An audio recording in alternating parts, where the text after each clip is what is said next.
Thank you, Victor. It's not often I get to share the stage with a rock star. In the United States, we have something called Charity Navigator, which is a watchdog, effectively, of all major charities and philanthropic institutions. And it's nonpartisan, and it combs through the data of the Clinton Foundation, for example, of the American Red Cross, which is the largest public charity in the United States, and says, this much money is being spent on administration.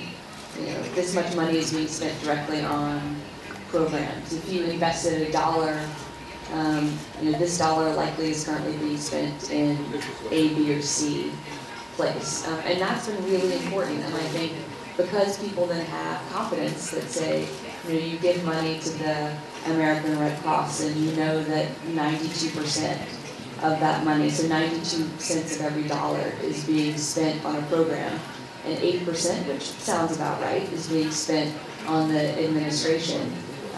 You then feel good about that donation, and you're more likely to give them another dollar. Do I believe in miracles? I believe there are people who make miracles, I guess. I believe that what Steve Jobs created Apple, for example, is a miracle. I believe that the fact that he created a culture that will continue to innovate is a miracle, and that it has changed the way we think about the world and our own possibilities. So if we define a miracle as something that astonishes us and amazes us and changes the way that we think about the world, then yes, I believe in miracles. But generally the man-made kind, although I am a quite religious person.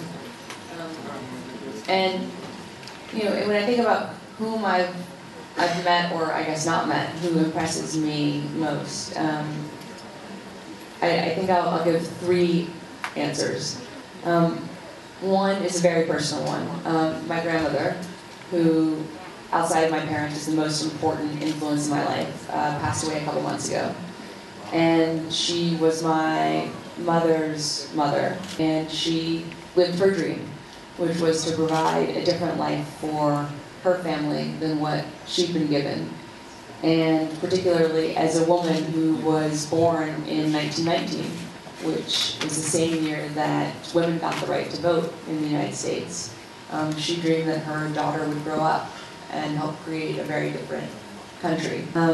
The second answer is probably one that won't surprise you, and was someone that Victor and I were actually talking about earlier today, Nelson Mandela, whom I really find so inspiring because he transcended his own experience for the good of his country.